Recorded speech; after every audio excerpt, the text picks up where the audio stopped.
Hey, what's up guys, it's Theo from Concept. So today I'm going to show you how to create this photo manipulation in Adobe Photoshop. So let's just get started.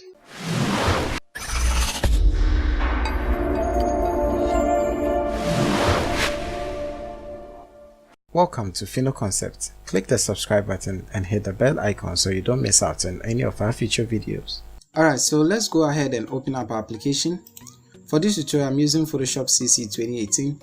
And I'll go ahead and click and drag my image in here. The first thing we are going to do is actually create a selection around our subject.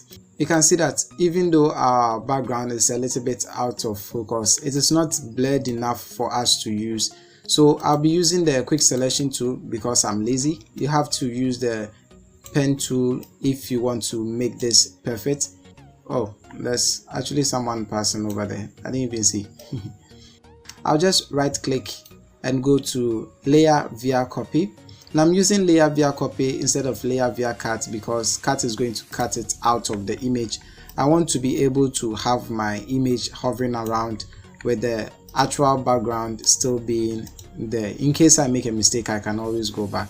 So talking about mistakes and going back, I'll just go ahead and duplicate my background and I'll just turn off the eyeball. So I'll just be working with these two even though I have the original image in there, so that at any point in time I can just go back to fix it. So for the first part, we want to blur out the background as much as possible. So with the background layer selected, go to filter, go to blur gallery and click on tilt shift. So with this pin icon, I'll just click and drag this somewhere around here. Now I'll increase the blurriness so that you can see how blurred this is going to be once I'm done. I'm going to set mine to around 50. I think 50 is a little bit of an overkill, so let's set it to 30 and I'll click on OK right up here. Now if I zoom in a little bit, you can see that the blurred image is moving out of our actual image. We don't want this, so what I'll do is I'll grab the smudge tool and I'll be using that to bring all of the blurred part inwards. So it's going to be basically hiding behind the main subject. That was why we created the selection at first, so that we can be doing this later on. So I'll quickly run this and finish up. Okay, so I'm done with that. Now we are on to the main focus, which is the information at the chest. So what I actually use is my new logo, which is for Theolabi. So I'll just click and drag that new logo on top and I'll increase the size using my move tool. So with the move tool selected, I'll just increase the size to something like this. Now anytime I hold down Control, I'll be able to distort this a little bit. So you can see if I move over to the edge, it is just this resizing icon. Now if I hold down Control, it changes to this white arrow and I'll be able to distort it like so. You can also use this warp icon here and you'll be able to warp it the way you want. I think any direction is okay, but just make sure it is moving along with the main image so that it doesn't look weird and everyone will know that this is a typical amateur editing. So for the clothes underneath, let's hide the logo for a second. For the cloth underneath, you see he actually made a mistake over here, but I'm not going to be pointing it out even though I just did. So I'll just be using the patch tool one more time and I'll just create a selection around this area like so, and I'll just move this somewhere around here so that it kind of steals that information from that point. But I don't want to go too much into this photo manipulation, so what I'll do is I'll just place the logo in there like so. Now I'm going to be creating a selection where the inner clothes is. So with that layer selected, I'll be using let's use a lazy tool. So I'll be using the quick selection tool. I'll just create a quick selection around this area. I'll go to the adjustment panel and click on curves. Now I'm going to make this a little bit darker, so I'll create some sort of S curve like so. So I'll increase it somewhere around here and I'll reduce it somewhere around here like so. So if I zoom out, you can see the before and after it actually looks much darker. The reason why I do this is I actually want to hide the mistakes over here, so that the darker it is, the more people are likely not to focus on it so much. Now with the logo selected, you know what, let me go ahead and rasterize it. With the logo selected, I'll go to FX and I'll click on drop shadow, and I'm going to add some fake drop shadow over at this area. To make this cell, you actually have to increase the size a little bit, and you may also have to increase the distance, but I think I'll leave my distance somewhere around here so that it feels like it is falling on top of it. You can also play with the opacity, but I'll leave my opacity somewhere around 80 to 100%, and that is all. But I'm going to add in one more thing, that's going to be the inner shadow. So I'll click on inner shadow, make sure that it is set to black, and I'll click on OK. So for the beginning, I'll just increase it to 100% so that I can see where the shadow is coming from, and I'm going to just click and drag it. I think somewhere around here should be fine. I'll increase the size to about 15. So now that I have that, I'll just bring down the distance to none, and I'll reduce the opacity as well. So somewhere around 50% should be okay. So this is the before and after effect. I think you can see from here much better. Okay, now the last thing is to make this seem like it is moving. We probably should have done this early on, but I forgot, I just remembered. So we'll go to filter, and we are going to be adding some sort of motion blur. So that's going to be under blur, and we have motion blur in here. Already he's looking somewhere around 45 degrees angle, so that's what I'm going to be using. And instead of the distance being 500, I'm just going to be reducing it to somewhere around 100, so that I don't have to be going through the entire process of dragging in all the mistakes inwards again. So I'll just click on OK, and I think this is looking awesome already. Now there's one thing I have to do, that's for the light. So I'll create a new layer, and I'm going to make that layer strictly black. So all I have to do is I'll make sure that my background color, that is the one beneath, is set to black, and I'll just hit on Control Backspace, and that's going to fill it in like so. Now once I've done that, I'll just go to filter, and under filter I'm looking for render, and I'll click on lens flare, which is right here. Now I want the lens flare to be appearing from somewhere around here, so I'll just click and put that, just gauging where it's supposed to be.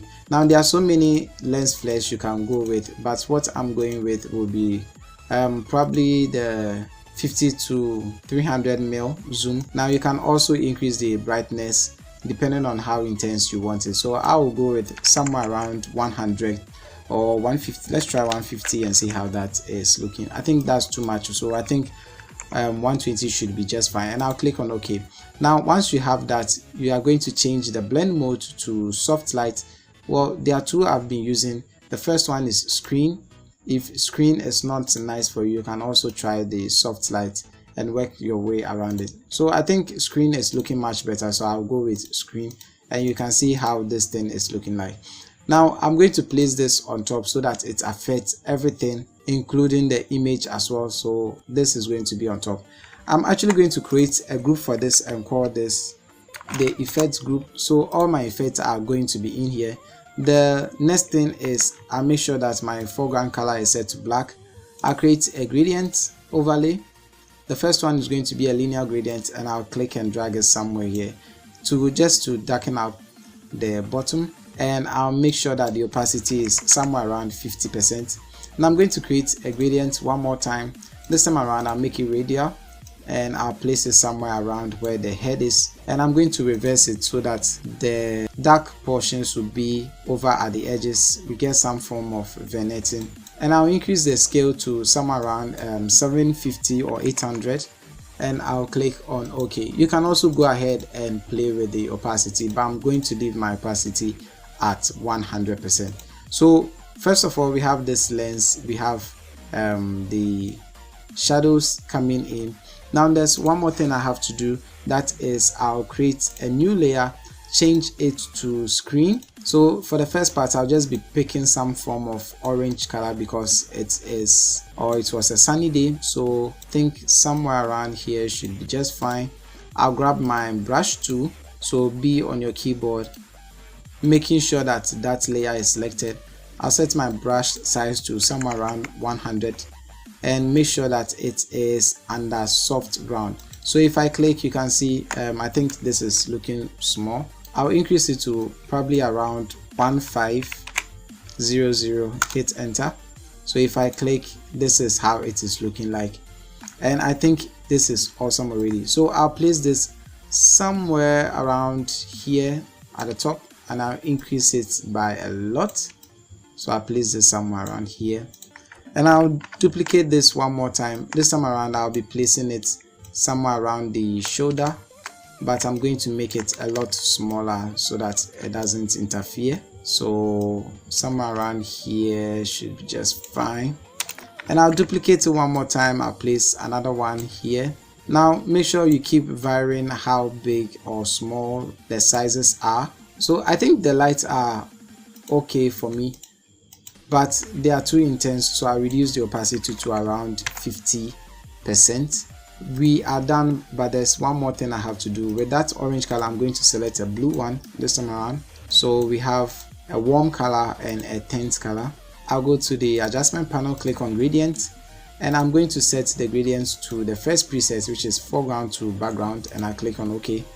Now I'll set the angle to about 45 degrees, and I'll make sure that I place this somewhere I am comfortable with. So I want more of the warm color and a little bit of the blue color, that's the tint, or the cold color. I'll place it somewhere around here, and I'll click on OK. So once I'm done, I'll just click and drag this on top, and I'll make this lighten or screen. Let's try screen. I think this is looking too much for me. I think I'm comfortable with soft light, so that's what I'm going with. Light you can also add. I think this light is not enough, so I'll duplicate it so that it becomes a little bit intense. Okay, so basically that is it. I think this is looking too intense, so I'll create a layer mask, and I will reduce the opacity of my brush to somewhere around 50, and the size I'll also reduce the size to around 500, and I'll just brush over so that it is not too intense over this area. And basically that's it, but we can't end the video here, so I'll select everything, hold down Ctrl, hold down Alt, and press E. This is going to merge everything up on top, and I'll just go to filter, and I'll click on camera raw filter. So over here I'm going to increase the opacity to about 0.30, and I'll increase the clarity also somewhere around 15 or 20. I think I'll go with 15. Now the last part is to increase the blacks and reduce the white and highlight, so they kind of look like this. So I'll just go to the details, and I'll increase the sharpen to about 20%, and I'll just click on OK. So basically that is it. This is the before and after. So if you want this exact PSD, it's going to be the first link in the description below, so you can use that link to download.